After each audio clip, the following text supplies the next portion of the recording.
I've been using the Sony a7 IV as my primary photo and video camera for the last year, pretty much my only camera for the last year, and I can confidently say that it is the best bang for buck camera for a hybrid shooter going into 2023.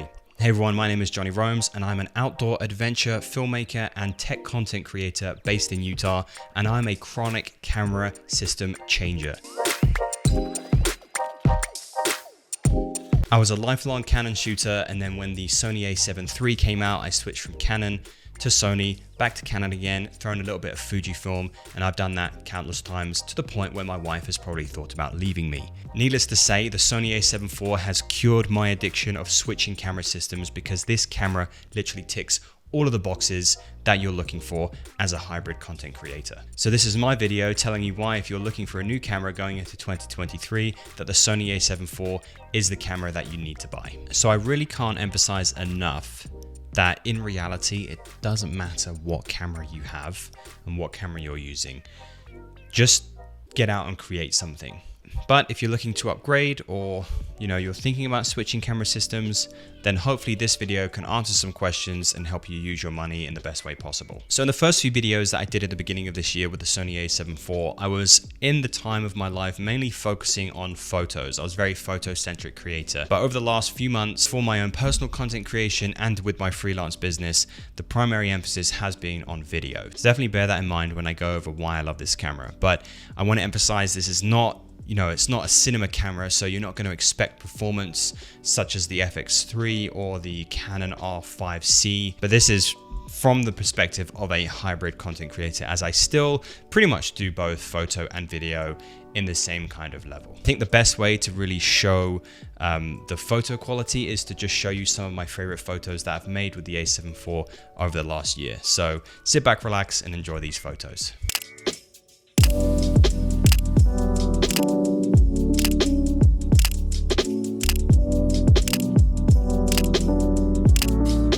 So I'll be throwing up some of my video examples that I've made with the a7 IV in this video as I'm talking, so you're not just looking at me all the time. But if you want to check out any more of my videos, particularly short form content, then check out my Instagram at Johnny Romes. Most of the videos there were made with the a7 IV, so you can kind of get an idea of how it performs and the quality that it can produce. Now, one of the reasons why I absolutely love the a7 IV and how it was enough for me to switch from a lifelong Canon user was because of the ergonomics.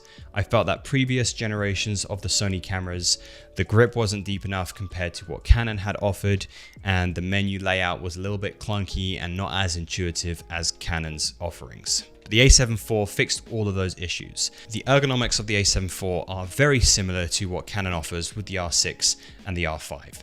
It's still a little bit smaller than those cameras, as they are kind of large and feel more like a DSLR than a mirrorless camera, but it's big enough to kind of fill the hand, and it just feels good to use. I definitely feel that there's a psychological element between the photographer or videographer and the camera. It's an extension of who you are as an individual. You are using it to produce something that you've been visualizing. So having a good mind to camera connection, it sounds really weird, but I definitely believe there is something there. Having that good mind to camera connection is vital in being a productive and efficient creator. So I know I talk about think less, create more, and you could view this as me thinking too much, but I'm just trying to help people out to not make the mistakes that I made, wasting tons of money and time switching camera systems, relearning camera systems. Just find something that feels right to you. But to me, the a7 IV feels right. And a part of the reason why it feels right is the user experience.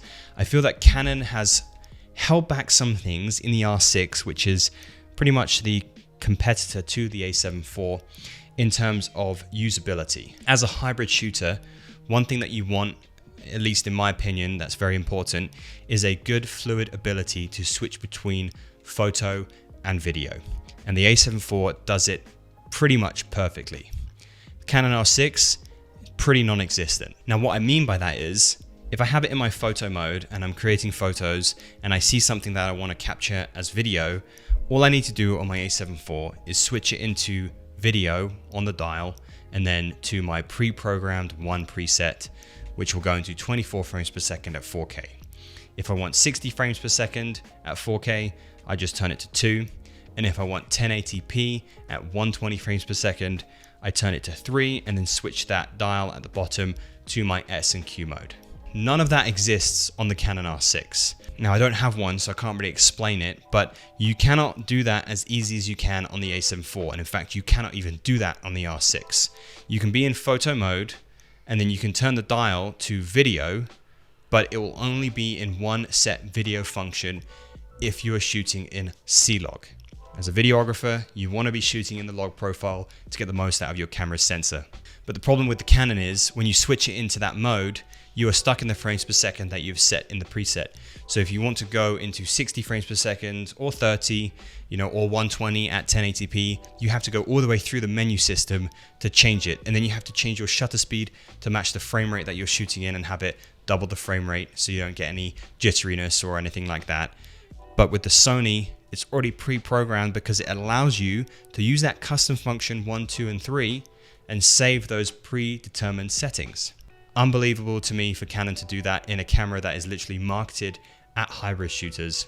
So for me, that was the biggest deciding factor as to why the Sony a7IV is the best camera for high-res shooters. Because usability and not being hindered or slowed down by the camera itself in your creative workflow is absolutely vital. There's no reason why a camera should be slowing you down in your content creation. Okay, so that was a tiny rant, and I do apologize, but that's been a huge pet peeve of mine since the Canon R6 came out. So that was my first point. Now my second point is for $2,500, you get an awesome camera, but not only do you get an awesome camera with excellent photo and video capabilities, you get access to a camera system that has the largest selection of lenses ever for a mirrorless camera system. Now, yes, you could maybe say Canon, you just use the adapter and you get all of the EF lenses, but those lenses are made for DSLRs. They are heavy and they are bulky. And on top of that, you have to use an adapter, which just gets annoying. The whole point of a mirrorless camera system is to have it small, lightweight, and just easy to carry around. And that just kind of gets negated when you're lugging around DSLR lenses with an adapter for the Canon R system. Not to mention that the Canon RF lenses are incredibly overpriced, and Canon have yet to open up their mount system to Tamron or Sigma. But because Sony came to the mirrorless game before anybody else, they had the head start. They've been working with third-party companies such as Tamron and Sigma, and there's just such a wide variety of budget lenses, pristine lenses, telephotos, wide angles, mid-ranges, so many lenses to choose from, and they are all native. All right, so the third and final point that I want to talk about is just the general design of the camera itself. It kind of goes hand in hand with my first point, which is usability, but the a7IV just has a lot of ability to customize all of the buttons. One thing I love the most is the dial on the top that's usually used for exposure compensation is now a fully customizable dial. You can lock it so that it won't twist and you won't knock it, but I have it set to white balance, so when I'm creating photo or video, if I feel that the scene is too warm, mainly for video because you can fix white balance really easily with raw photos, but just to keep consistency with my video, I like to dial in my white balance myself and not use auto white balance. So I have that set to this scroll wheel on the top. Sony have just allowed the user to make the camera their own in whichever way they want, with the ability to customize pretty much all of the buttons and dials on the camera. Going along with the design of the camera, one thing I absolutely love is the doors on the side. They're all individual doors for each port. There's one door for the HDMI port. There's one very small door for the 3.5mm microphone port. A door below that for the 3.5mm audio, headphone jack, and then a door below that for the USB ports. It's a very small thing, but it's this attention to detail that won me over from Sony. Canon, it's literally pretty much all under one door. So if you just want to use your microphone, you've got to have this big bulky door just flapping around when you're videoing. But on the Sony, it's just this tiny little door, very clean, very tidy, and it doesn't get in the way, especially if you're using an L bracket or if you're using a cage. The final point I want to talk about is just the general day-to-day usage in terms of battery performance and the biggest controversial topic of the year, overheating. So in terms of battery, Canon rates the R6 at 510 shots with the LCD, 380 with the EVF, and Sony rates the a7IV at 580 shots with the rear screen and 520 shots with the EVF.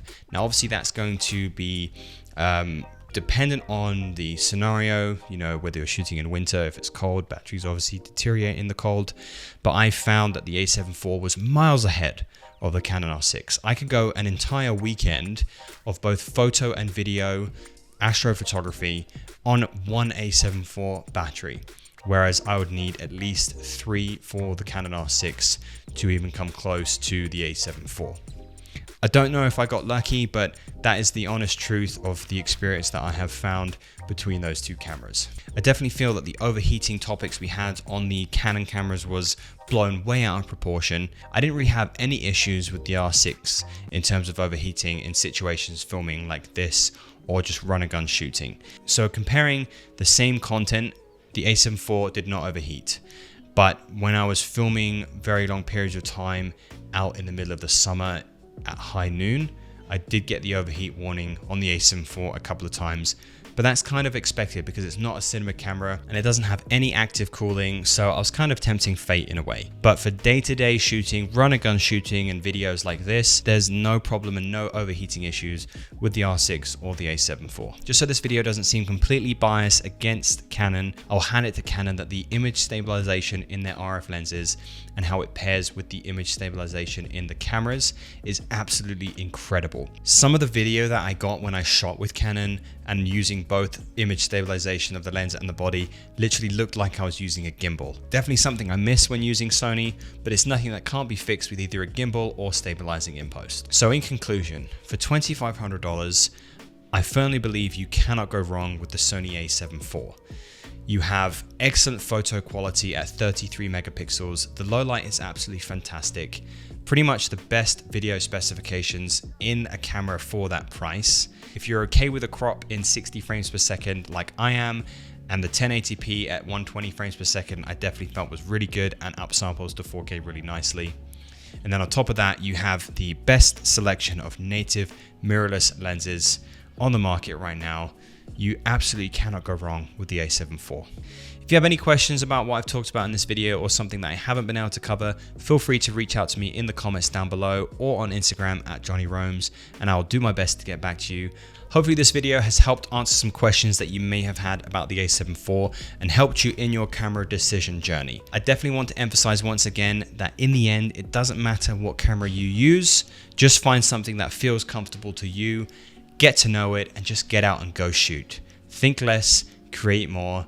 And with that being said, I'll see you in the next one.